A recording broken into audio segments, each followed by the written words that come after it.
It's only January, but it's not too soon to think about the water we might see feeding the Rio Grande this spring. The National Water and Climate Center is part of the U.S. Department of Agriculture and tracks snowpack in the West River basins, providing forecasts for snowmelt. Now, these forecasts are updated throughout the first part of the year to help water managers, farmers, and the rest of us know what to expect. Our Land's Laura Paskus spoke this week with Angus Goodbody at the National Water and Climate Center and his colleague Jazz Amon here at the New Mexico Snow Survey Program in Albuquerque to understand where we stand ahead of spring. Gus and Jazz, thank you so much for joining me today. I appreciate it. Pleasure to be here. So Gus, I'd like to start with you. The NRCS just put out the January water supply forecast for the Rio Grande. Generally speaking, how do things look right now? Generally speaking, things are looking below average for the most part as far as our expectation for spring and summer runoff.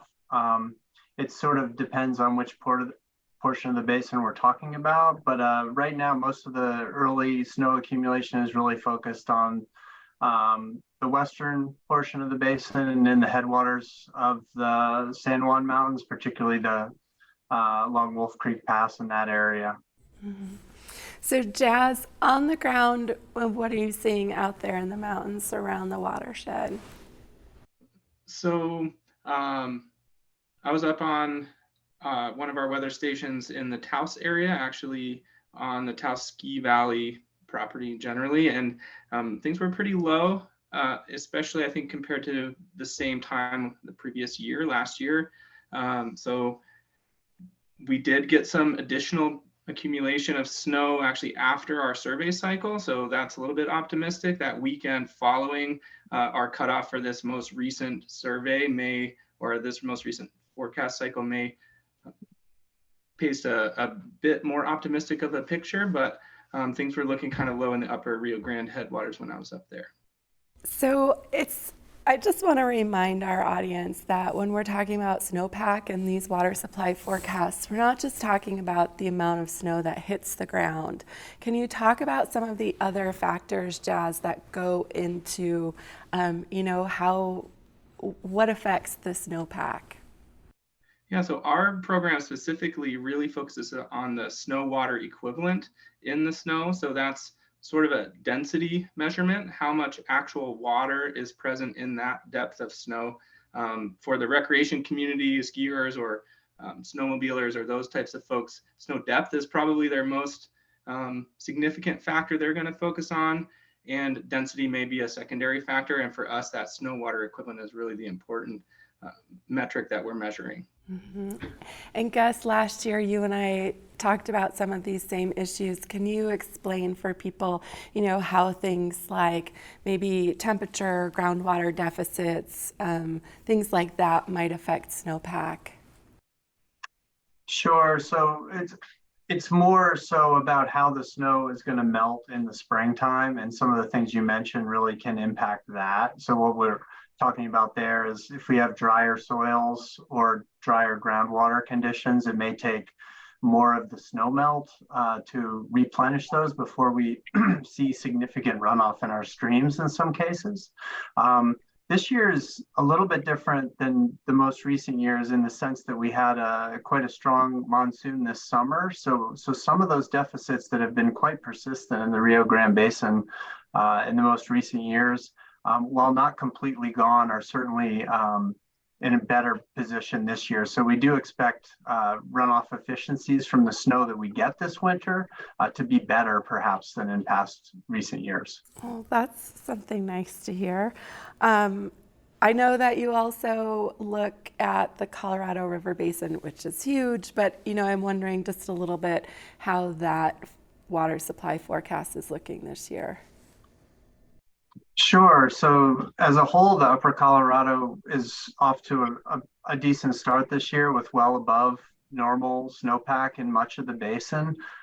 It's interesting because west-wide, that's really sort of been the case. And in a sense, the Rio Grande Basin is the one, and maybe the Arkansas to some degree, are the two basins that have been left out of this early season moisture tap that we've seen from a lot of the storms coming off the Pacific.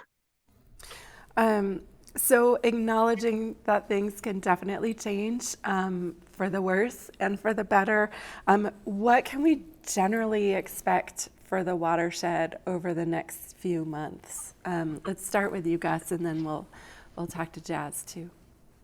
Sure, and that's a really important point is that we're early in the season right now. So what's actually going to determine the runoff in the spring and summer is largely based on what's yet to happen this year.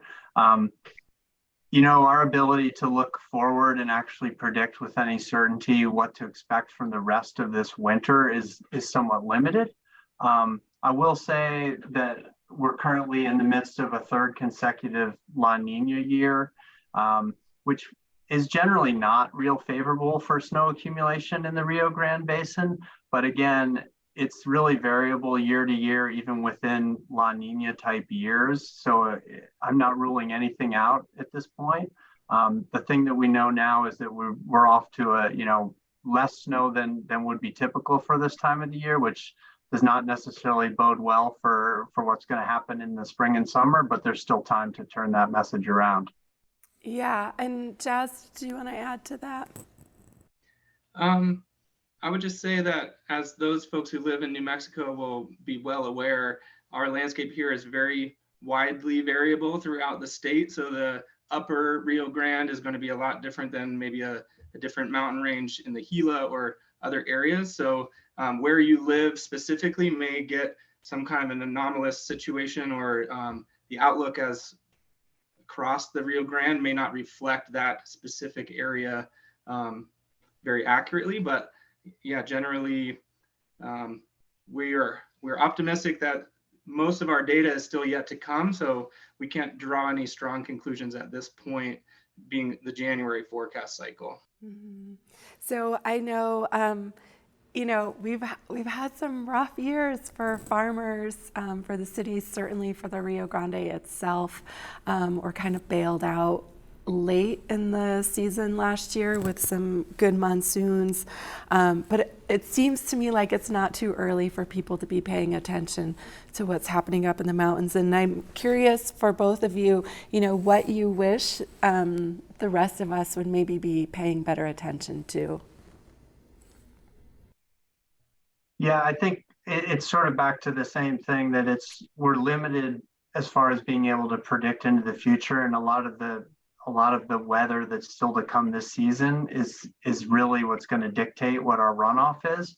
So a lot of our forecasting, particularly in the early season, is more about giving a range of possible outcomes and their likelihoods, essentially. So I encourage people, to look at the full probabilistic forecast and try to dig a little deeper than just is it going to be above or below, because some things are just not knowable. Mm-hmm.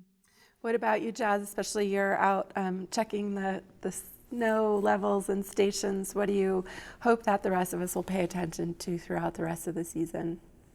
Well, one of the really interesting things about the Rio Grande and these other major river basins is that they're highly managed basins. So our forecasts are specifically for unimpaired stream flows, and we have a lot of reservoirs and other factors in those watersheds that are going to determine how much river or water is actually in that river at your particular location. So it's hard to draw a direct comparison between that snow accumulation, snow water equivalent, and the amount of water that's actually in the river.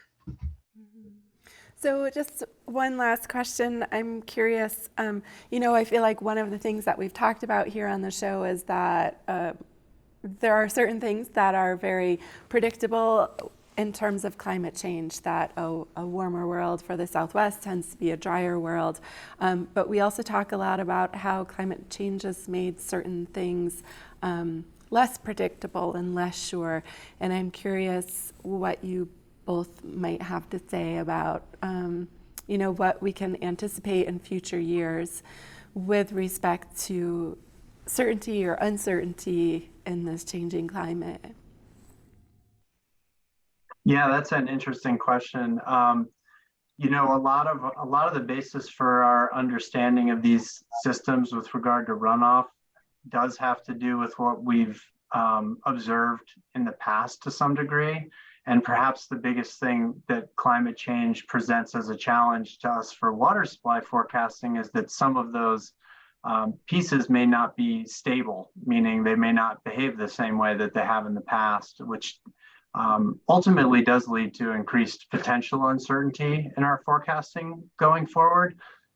That said, I will say that a lot of the changes we're experiencing from climate change tend to be incremental in nature, and therefore, and especially in the context of the uncertainty within forecasting already, I'm basically saying it's quite uncertain as it is right now. So some of the new uncertainties, while concerning, do not invalidate the current forecast. Right. Any last words, Jazz? No, I won't add too much to what Gus said, but I would say stay posted for what is yet to come. We normally do sort of a summation of the conditions we've observed throughout the winter later on in the spring for the Rio Grande Basin. So that's when we'll really have a much clearer picture of what to expect moving forward into the summer and the irrigation season. All right. Well, thank you both so much. Well, I'll definitely be paying attention. So thank you.